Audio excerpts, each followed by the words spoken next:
Hey, and welcome to Trail Trials, the video review section of iRunfar.com. My name is Travis Lyles, and in this video we're going to take a look at the Montrail FluidFlex ST.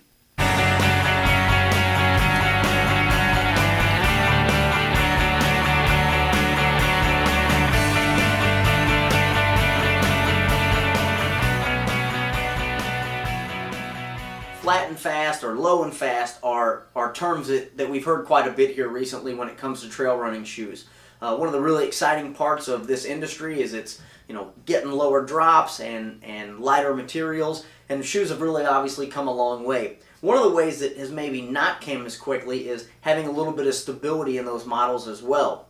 So someone like myself, I require a little bit of stability in my trail and road running shoes. So to get into that low and fast type of flat was something that was generally hard for me to do and really be able to put a lot of miles on without feeling beat up, having some injury type issues. So I was really excited when Montrail decided to release a version of their FluidFlex that included stability, and that's actually what we're going to look at here in this video. And this is the Montrail FluidFlex ST. This is a 9-ounce shoe in a men's size 9 with a 4mm drop. Now what differentiates this from the standard FluidFlex model is the addition of this fluid frame. And this is something that we've covered looking at several other Montrail shoes in the past, including the Mountain Masochist 2. So what we're going to do is get up close and personal. We'll take a look at the outsole, we'll take a look at the midsole, we'll look at the upper, and any other comments that we have about this, and we'll come back to conclusions. Alright, so let's start off by talking about the outsole. So the first thing you're going to notice is this is not a full-length outsole in terms of the tread, which also means it's not a full-length outsole in terms of the rock plate. So up towards the toe, right, kind of behind the ball of your foot up, we have the classic Kryptonite traction or tread that comes from Montrail. It's in this diamond type of pattern, which we've seen on shoes throughout Montrail's line. The Bahada, for one, is one instance of that. These are a little bit shorter than that, so I'd say more of a general purpose type of tread, but overall felt really good about these on lots of varying types of surfaces: road, track, trail. They grip nice. If it's wet, Kryptonite tends to do a nice job of being kind of sticky. And you can see this diamond pattern throughout. You'll also notice inside of here is a rock plate. So that's going to be on your forefoot. So this is pointed towards that, faster runner running out on your, on your midfoot type of or forefoot area where you're going to get the most amount of impact. So there's a rock plate, of course, there. When we move back to the heel, what we see is some of that diamond pattern continued. We have some braking, of course, here with some reverse lugs here on the back corner, and then even a little bit more tread here. What you can probably guess by this is done to reduce weight, right? Put tread in the places that you're going to strike with the most or need the most amount of traction on. The midfoot area is completely exposed, so this foam that you're going to see here is the same foam that's in the midsole. So there's not any differentiation between the two. This is just midsole without any type of tread on it.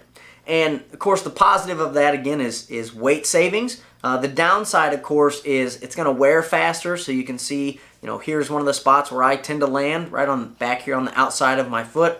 You can actually probably get a view of that on both of these shoes in this, in these areas.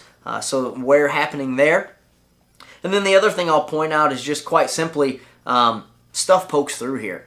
It doesn't deflect, it doesn't have something hard, so it can come through a lot easier. And in fact, right in the middle of this letter A, there was a fairly good, sharp, pointy rock that went through here, and I just happened to notice it when I was messing around. I pulled my sock liner out of these and saw that rock poking through and pulled it out. So I guess of course the positive here is you're saving weight. It's a good all-around type of outsole that's on here, but depending on where you're running at, you may want to make some decisions. If it's got a lot of thorns, it's got really sharp rocks, this may not be the right type of outsole for that because it is a bit exposed. But overall, very good outsole for lots of different conditions.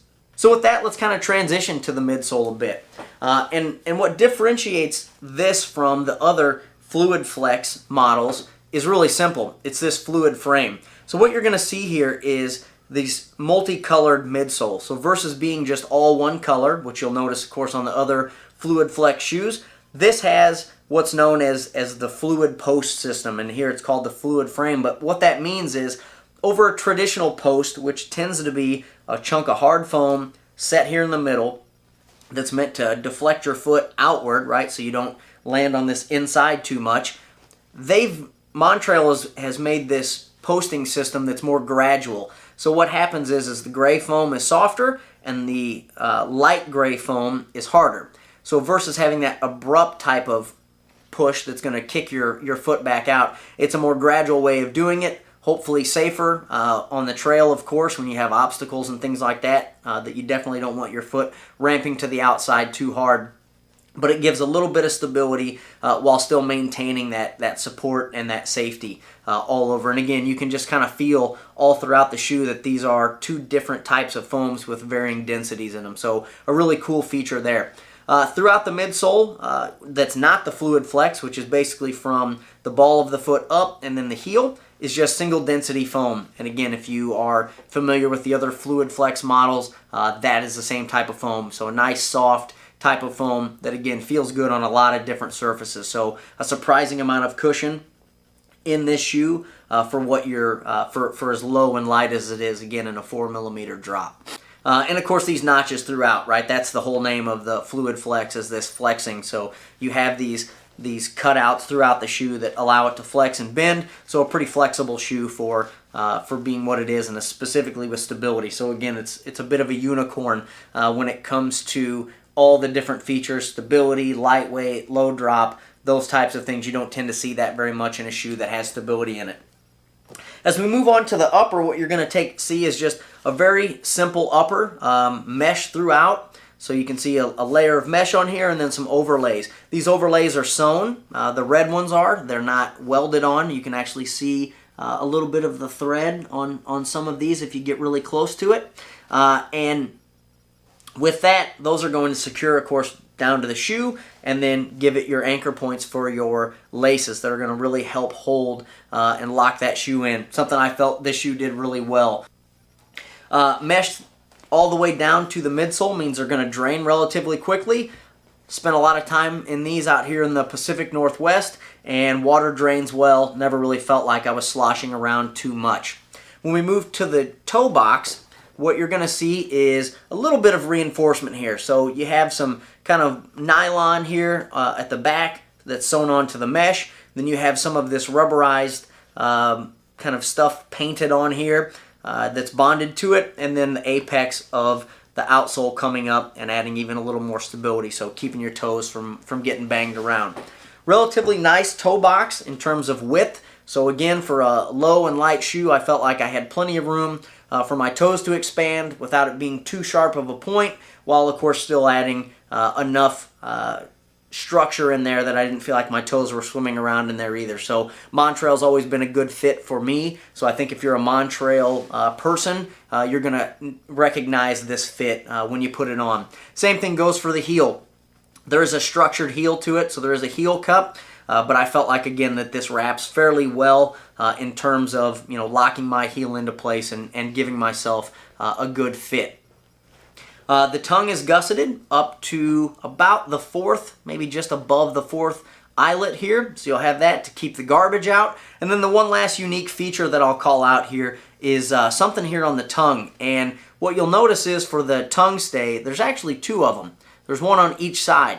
So some previous models of Montrail, the Bahada's one, for instance, that I can think of, didn't have one at all, and you know, or it did, and it didn't work very well, and the tongue just fell to the side. What's really great about having one on each side is that it can't fall one way or the other, so it really keeps that tongue in place well, which I just think makes an overall more comfortable fit. So wrapping up, I think the Montrail FluidFlex ST is a really great all-around shoe. I've done road running, trail running, track running, been on the treadmill with it, you name it. It really tends to do pretty well in all of those environments. It's light, it's low, it has that a little bit of additional stability, so someone like myself It doesn't have to feel like that neutral type of shoe. I've got a little bit of support in there from the fluid frame. The only downside is this exposed midsole makes it really tough for the more aggressive and sharp types of trail, and then the tread is just average. But as an all-arounder, you can do a lot in this shoe and really hit lots of different terrain